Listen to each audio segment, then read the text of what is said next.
Sejam todos muito bem-vindos a mais um Condomínio em Pauta. O assunto que iremos abordar hoje é o assunto que está deixando síndicos e administradores de cabelo em pé. E-social para condomínios. Os nossos convidados mais que especiais são Tânia Gurgel, considerada a principal referência no assunto. Seja muito bem-vinda. É um prazer estar com vocês, no programa, compartilhando.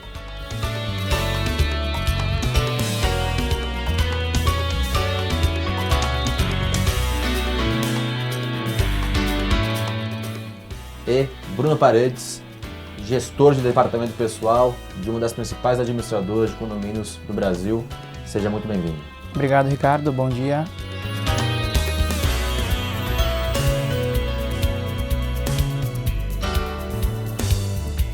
Vou começar com você, Tânia, explicar primeiramente, todo mundo fala em e-social, o que é, vamos definir o que é o e-social para quem está nos assistindo. Ótimo. Então, o e-social é um módulo de um sistema público de escrituração digital chamado SPED.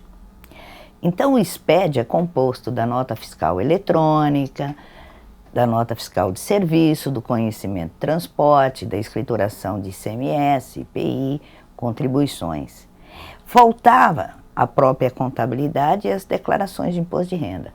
Faltava entrar nesse sistema essa parte de folha de pagamento.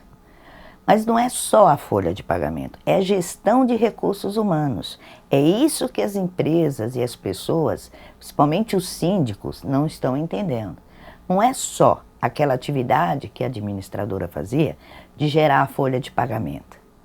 É a gestão como um todo dessa área de recursos humanos, porque o e-social reúne não só um órgão, mas 5 órgãos.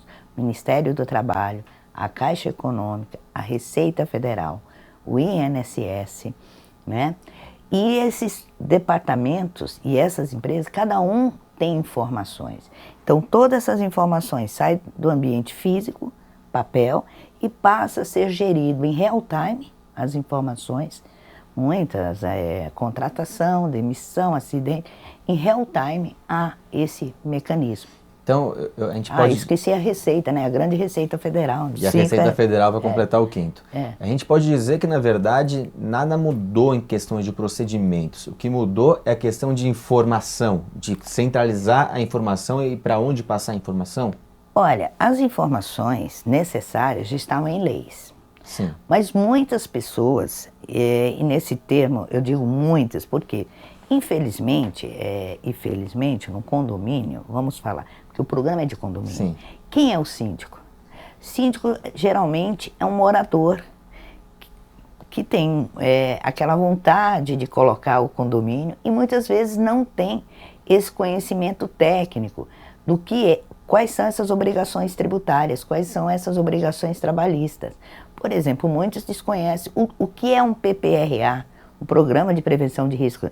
Muitos desconhecem o PCMSO, que é aquele. Muitos pensam que é pegar um atestado médico. Exato. Muitos desconhecem que quando volta um funcionário, uma funcionária que saiu por licença maternidade, por exemplo, se afastou por mais de 30 dias, o seu retorno tem que ser precedido de um PCMSO. O que eu quis dizer é assim, isso não mudou, isso já existia na verdade. É que agora essa informação tem que ser passada em real time pro governo. E aí que tá o grande fantasma. Isso, porque tem data, tem multa a não observância disso. Vou até trazer aqui pro Bruno. Bruno, a gente vive o dia a dia das administradoras, os síndicos estão de cabelo em pé, os próprios administradores e gerentes. Como que você tem visto essa realidade dentro do mundo aí de administração de condomínios? Na prática, hoje nas administradoras, nós temos diversas rotinas operacionais que a gente faz a comunicação com diversos órgãos, citado pela Tânia, Caixa Econômica Federal, INSS, Ministério do Trabalho e Receita Federal. Hoje, o e-social está unificando essas transmissões pelo único caminho, ou seja, o e-social. Então a gente tem diversas rotinas que eram feitas de formas separadas e agora serão de formas unificadas, com um caminho único. Tânia, mas com uma diferença, né? Porque a RAIS, a DIRF, você fazia anualmente, por exemplo. Agora é tempo real, correto? Então, essa transparência, né, que as pessoas entendem que isso é fácil, eu entendo que não é complexo, porque tem sistema para isso, mas as datas da informação, por exemplo, hoje tem muita gente que ainda não fecha a folha de 1 a 30. Sim. Você entendeu? Ou quase todo mundo, vamos dizer assim, de administradores. Não, mas tem de muitas condomínios. administradoras que conseguem, né, fechar a folha de 1 a 30, tem um sistema. Mas quando eu vejo essa tranquilidade das pessoas, né, eu fico meio receosa, porque eu gosto da transparência. Sim. É um projeto que muita gente trabalha, não é administradora. Eu concordo que a administradora já entrega essas obrigações acessórias, mas com que análise? Antes, Ricardo, eu vou citar um dado. Eu entrego a GFIP, mas eu entregava uma GFIP dizendo é R$1.000 a remuneração e 80 de recolhimento de fundo de garantia. No E-Social eu tenho que falar o que compõe aquele 1.000. Então eu vou ver se tem um estouro de hora extra, eu vou ver se eu não estou pagando insalubridade. Você entendeu? Essa transparência que eu tenho que estar tomando um cuidado, né? Essa abertura de dados que pode ter problema. Principalmente porque o E-Social, ele não vai calcular os tributos. Sim. E isso não pode também, né? Isso já foi discutido há 4 anos se discute E-Social. Então, a incidência de cada verba. Por exemplo, aviso prévio indenizado. A lei, né, do INSS está lá, diz que tem incidência. Porém, você tem posicionamentos da Receita Federal dizendo que não há, porém os seus reflexos estão. Como é que se está trabalhando com isso? Vai se colocar que não tem? Vai se colocar que tem? É esse o momento que as pessoas têm que sentar e discernir essas informações. Nesse caso citado, qual o correto? Então, o correto, eu digo o seguinte, um parecer não é lei. Sim. O STJ e o STF já regulou que aviso prévio indenizado não teria incidência, certo? Mas essa decisão é de quem? É erga omnes, daquela empresa que entrou, porque o Senado ainda não se manifestou por essa não incidência. O que o administrador tem que indicar, dependendo do número de folha, né, de tamanho da verba disso, indicar que a empresa entre com o processo de consulta. Quando você está com o processo de consulta, a Receita vai mencionar que não tem incidência, possivelmente, por esse parecer. Mas você está resguardando aquele seu cliente, o condomínio, de ter uma interpretação dúbia. Agora, o 13º e os reflexos tem. É uma incoerência. Sim. É uma incoerência. Então, esse momento não é só a administradora. O síndico, o zelador, ou aquele administrador, gestor do condomínio, ele tem que procurar um pouco de conhecimento. Tem que ser um trabalho em conjunto. Eu quero até falar um pouquinho mais para frente disso. Tem que ser um trabalho, a gente estava até falando fora do ar, na ponta também, precisa ter sido feito um trabalho. Na ponta. Eu vou dar um exemplo, Bruno, até que é usual em administradoras. A lei sempre disse que tem que ser avisado 30 dias antes, né, que o funcionário vai sair de férias. Né? E a gente sabe que na prática, muitas vezes, o zelador liga, não, eu preciso que ele saia daqui uma semana, ou vai mudar as férias. E existe um procedimento que sempre foi feito pela grande maioria das administradoras ou empregadores do Brasil, que nunca deu problema. Sim. Porque depois indica, passa de um jeito. Agora não vai dar mais para ser desse jeito. A preocupação, e aí que eu te faço a pergunta, essa preocupação de internamente conseguir fixar esses procedimentos, porque o cliente da administradora, que é o síndico, ele já está, vamos dizer, mal acostumado, teoricamente. Como que vocês vêm trabalhando essa interno e direto com o cliente de vocês, que é o síndico? Sim, nós começamos a orientar o cliente, já desde o início do ano a gente vem fazendo um trabalho de orientação ao cliente. Pela questão legal que a gente vem comentando, a gente tem que avisar o condomínio, o funcionário com 30 dias de antecedência, que é o caso do aviso de férias. Então, a administradora também, por outro lado, precisa de um tempo hábil para fazer os trâmites, fazer os cálculos, emitir e até mesmo encaminhar o recibo de férias ao condomínio. Então, a gente está orientando o cliente que faça a programação anual, ou seja, no final de cada ano, e já faça a programação do ano seguinte, né? E, em casos pontuais, avise a administradora com pelo menos 45 dias de antecedência para que a gente tenha tempo hábil de cumprir as obrigações da CLT já existente e agora do E-Social também. Tem que ser assim, Tânia. E eu acho interessante, é uma reeducação, é uma gestão de pessoas. Eu acho interessante, e cabe aqui esclarecer, que o mundo está sofrendo grandes transformações. Sim. Hoje ninguém anda mais com uma máquina fotográfica, ninguém revela mais filme em lojas, todo mundo usa um smartphone.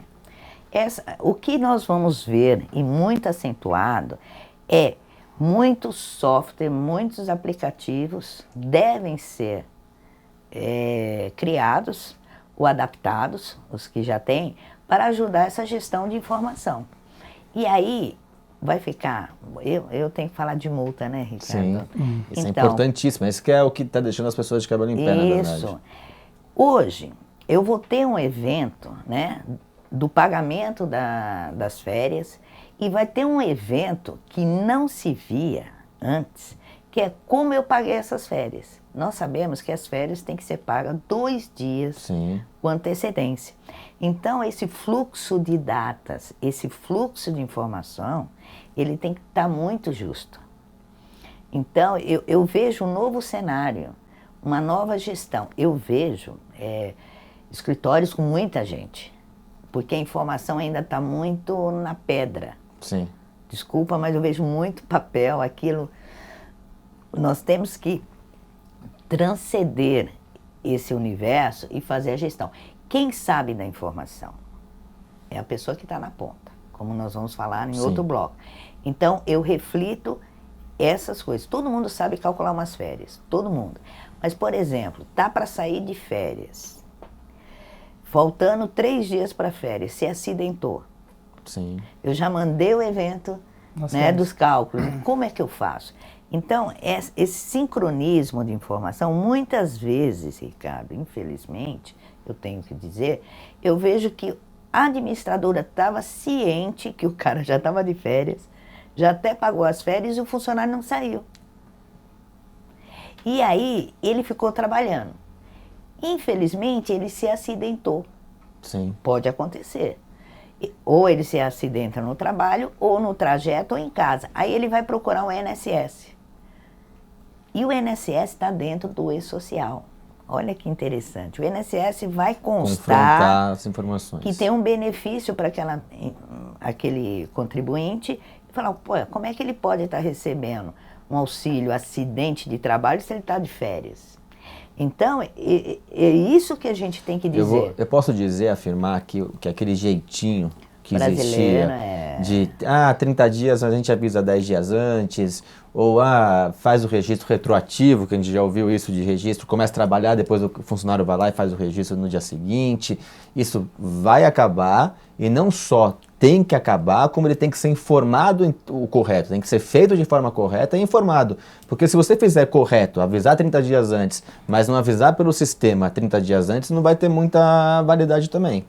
E aquele jeitinho, você usou o termo jeitinho brasileiro, que é, eu não tenho PCMSO, né, o programa médico desse funcionário, vamos pagar eles esses primeiros dias como autônomo. Uhum. Então, antes você pagava como autônomo, voltando à GFIP, você lança lá, não sabe, e logo depois você contrata esse funcionário, você entendeu? Vai dar margens a cruzamentos de informação. Agora, isso eu tenho que analisar se eu cumpri todos os pré-requisitos, inclusive, eu ia esquecendo, Ricardo, e é muito importante, da parte fundamental que é a remuneração. Sim. E a qualificação cadastral também, né? Que tem que ser feito antes da admissão. Isso é uma coisa importantíssima. Então a gente vai falar, deixa eu até mudar um pouco, eu vou voltar nisso, mas assim, por exemplo, a gente sabe que a empresa que você trabalha no Sul tem de muitos condomínios. Então vamos supor que sejam 5.000 funcionários que trabalham nessas empresas. Você vai ter que ter corretamente o cadastro desses 5.000 funcionários. se estão casados, se está solteiro, se tem filhos. E a gente sabe, mais uma vez falando, que muitas administradoras não tiveram o cuidado até hoje disso porque nunca teve uma cobrança muito forte em cima disso, nem punição. E agora estão correndo atrás. Você não manda folha. Tem uma questão primeiro que é o saneamento da base, ou seja, a gente fazer uma atualização cadastral de todas as informações dos funcionários, fazer um trabalho de comunicação com o cliente, seja ele síndico, zelador, corpo diretivo, para obter todas as informações dos empregados e fazer uma atualização no sistema. O que eu recomendo nesse sentido é que a gente peça informações dos funcionários, peça documentação dele pessoal para fazer uma checagem para ver se essa informação que está nos documentos deles estão também no nosso sistema. Para quê? Quando a gente faça a transmissão para o e-social, as informações... Senão vai dar inconsistência. Exatamente. Não vai conseguir. Isso é interessante o que ele está dizendo, porque eu estou percebendo que as empresas como um todo, ela não tinha essa preocupação de ter na sua base esses documentos digitalizados dos colaboradores. Sim. Então, vamos falar de digital, né? Nós estamos falando de mundo digital. Eu acho que é um momento propício para mencionar isso para o síndico. Olha, vamos digitalizar todos os documentos de quem? Só do empregado? Não, do dependente. Porque também é obrigado a informação. Cruzado. Exatamente. Olha, vamos analisar também dos autônomos. Porque que é obrigado isso a informar. Também. Aí, o que acontece? Eu estou vendo que estas informações estão sendo consolidadas e arrumadas agora, mas não está se mostrando como manter atualizado. Eu vou te interromper para a gente chamar um quadro que chama Síndico de Sucesso. Tem algumas perguntas que eu quero fazer no segundo bloco, quero falar um pouco sobre isso, quero falar sobre a conscientização do síndico, do zelador e gerente predial, que também é importantíssimo, e principalmente falar de multas, né? Isso. Porque as multas, quando começam as multas e os valores relevantes dessas multas. Antes disso, chamar um quadro que é o Síndico de Sucesso, olho na tela.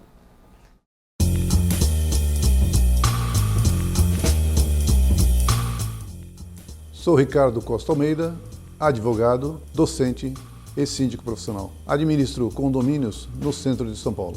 Tornei-me síndico por exigência das minhas atividades, tanto aqui no residencial quanto no comercial. Ficam todos aqui no centro de São Paulo. E para prestar um serviço de maior qualidade, procurei uma boa escola e lá me qualifiquei. A qualificação profissional é de suma importância, ainda mais para um síndico. É uma gama muito grande de legislações que temos no município de São Paulo e o síndico deve estar atento para cumprir todas as exigências do poder público. Muito embora eu seja operador do direito, o curso me trouxe informações imprescindíveis para o ofício da sindicância profissional. Ele realmente me qualificou. Atualmente eu presto serviço para 2 condomínios. Um residencial e um comercial. E até o final deste ano, pretendo fechar o ano com mais 3 condomínios. O futuro é hoje. A cada dia, dúzias e dúzias de empreendimentos são lançados no Brasil. Quem estiver melhor qualificado, de certo, prosperará. Para o síndico ser bem-sucedido, é necessário que ele tenha uma boa equipe, saiba delegar e saiba cobrar. E não esquecer, sobretudo, que o condômino é o seu cliente. Bom, estamos de volta. Deixei algumas perguntas muito relevantes no ar. Vocês vão responder para a gente no segundo bloco. E você que está em casa vai ter essas respostas e outras muito importantes sobre o e-social nessa sexta-feira. Até lá!